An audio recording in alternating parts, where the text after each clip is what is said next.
అమ్మేసింది అమ్మలా పాడి పెట్టిందా పెట్టలేదు లేదంటే ఉంది ఏంటో మరి అట్లా దేవుని పేరు చెప్పుకుంటామేనా మనం?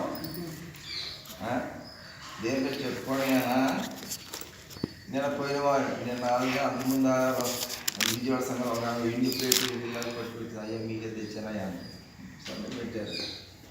మరి ఏం చేయాలి? ఇక్కడ ఎవరు ఉండట్లేదు, అప్పంజం ఉండట్లేదు, దగ్గర ఎనభై బీరువా లేదు, 20 బీరువాలు పెట్టుకుని పెడితే అది ఏమైపోవద్దు. బీరువా లేదు, ఇప్పుడు ఏం చేయాలి? ప్లేట్ కొని బీరువా కొనాలా? కొనుక్కోవాలి తప్పదు. మరి లోపల ఏం చేయాలి? సరే నాతో పాటు తీసుకెళ్ళి ఆదివారం మళ్ళీ వెనక్కి తెస్తాను. నేను తీసుకెళ్ళి ఇల్లు వెళ్ళి చెప్పండి మళ్ళీ నేను నాతో మళ్ళీ తెచ్చాను.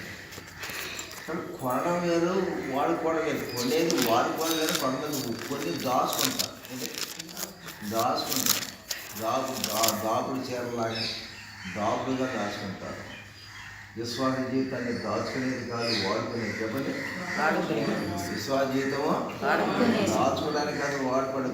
మరి మీ ఎవరు అలవాటు ఉందో లేదు, 90 ఏళ్ళలో చుట్టూ సన్షైడ్ ఉంటుంది లోపల, దాని మీద ఎక్కడ గింజలు, ఆ గింజలు, ఆ కాదులు, ఈ కాదులు, 80 అదేంటి స్టీల్, రాగి, ఎక్కడి కంచెం సామాన్లు అన్నీ పెట్టుకుంటారు. సంవత్సరం ఒకసారి కాడి మళ్ళీ 5 క్రితంలో పెడతారు. దాదాపు 10 సంవత్సరాలు జరిగినాక 10 సంవత్సరాలు అది ఇక్కడ వాడినోమంటే వాడేదే అంటారు. ఇప్పుడు వాడేవో వాడేది, అమ్మేవో అమ్మడానికి కూడా అట్లా ఉంటుంది. ఉపయోగంగా అలాంటి ఒకేమో మన స్కూల్ మన భక్తి, మన విశ్వాసం. గులాబీ పూలు వేస్తారు కదా పిండి బట్టలో, గులాబీ పూలు వేస్తారు. ఆ గొప్పలు వేసేటువంటిది రోజు చారు గట్టి వాడినట్టు వాడతామా?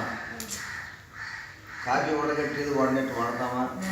రోజు వాడేది కాదు, వారం వాడేది కాదు. కానీ ఎప్పుడన్నా ఒకసారి వాడేది వేస్తే